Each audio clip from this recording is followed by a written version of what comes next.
প্রধান উপদেষ্টার পদত্যাগের গুঞ্জন গতকাল থেকে শোনা যাচ্ছে। আমি বিষয়টা এভাবে বলি যে কালকে আমাদের মিটিংয়ের পরে অনেকক্ষণ আমরা আলোচনা করেছি, কারণ আসলে আমরা দায়িত্ব নেওয়ার পর থেকেই আমাদের 3টা মোটা দাগের দায়িত্ব এবং 3টাই কঠিন কঠিন দায়িত্ব। একটা দায়িত্ব হচ্ছে সংস্কার, একটা দায়িত্ব হচ্ছে বিচার, একটা দায়িত্ব হচ্ছে ইলেকশন। শুধুমাত্র ইলেকশন করবার জন্য তো আমরা দায়িত্বটা নিইনি, যেহেতু আরও 2টা দায়িত্ব আছে, আমরা সেগুলো আসলে পালন করতে পারছি কিনা। কারণ আমরা দায়িত্ব নেওয়ার পর থেকে যার যত রকম দাবি আছে সব দাবি নিয়ে তারা রাস্তায় বসে যাচ্ছে, রাস্তা আটকে দিচ্ছে, একদম ঢাকা শহর অচল হয়ে পড়ছে। সেই অচল অবস্থা নিরসনে আমরা কিছু করতে পারছি কিনা, তো এইগুলো আলোচনা করে যেটা আমরা চিন্তা করলাম যে আমাদের এই দায়িত্বটা কিন্তু জাতীয় দায়িত্ব, এবং আমরা তো আগে থেকেই বলছি যে আমরা ক্ষমতা নেইনি, দায়িত্বে আছি। এই দায়িত্বটা পালন করা তখনই আমাদের পক্ষে সম্ভব হবে যখন আমরা সকলের সহযোগিতা পাবো।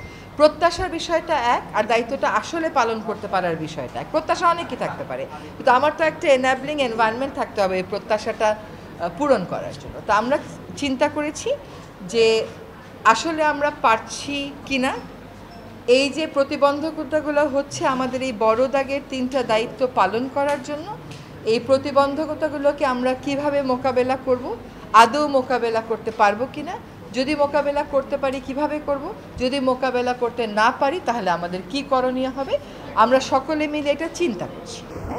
আর প্রধান উপদেষ্টা যদি কোনো সিদ্ধান্ত নেন কোনো ব্যাপারে, আমি প্রথম থেকেই বলে এসেছি যে উনি একটা সময় দিয়েছেন, ডিসেম্বর থেকে জুনের মধ্যে নির্বাচন হবে, তার একদিনও এদিক সেদিক হওয়ার কোনো সুযোগ আমাদের পক্ষ থেকে নেই। কাজে এইগুলো নিয়ে অন্য ধরনের কোনো কথা বলারও কোনো সুযোগ হওয়া উচিত ছিল না, কারণ বারবারই বলা হচ্ছে যে একটা সময়সীমা দিয়ে দেওয়া হয়েছে।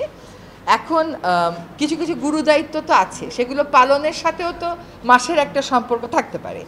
তো ওনার যদি কোনো কিছু বলার থাকে, আমি নির্বাচনের প্রশ্নেও বলেছি, দায়িত্ব পালনের প্রশ্নেও বলেছি, ওটা আপনারা ওনার থেকেই শুনবেন।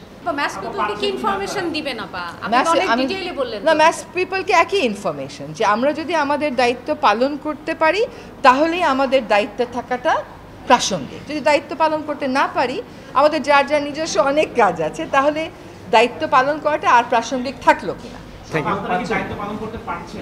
আমরা দায়িত্ব পালন অনেক প্রতিকূল পরিস্থিতির মধ্য দিয়ে তো অনেক দূর এগিয়েছি।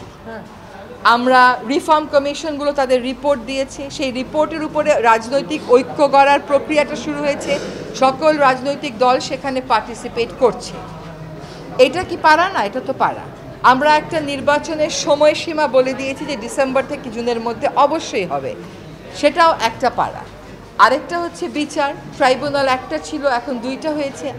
আগামীকাল থেকে ট্রায়ালের আনুষ্ঠানিক পর্যায়ে শুরু হবে, কিন্তু জিনিসগুলো স্মুথ যেতে হবে, এইগুলোতে যাতে কোনো রকমের প্রতিবন্ধকতা না আসে, সেটা প্রথম থেকেই আমাদের একটা আহ্বান ছিল। এখন এই কাজগুলো আমরা সঠিক প্রক্রিয়াতে শেষ করতে চাই সকলের সহযোগিতা।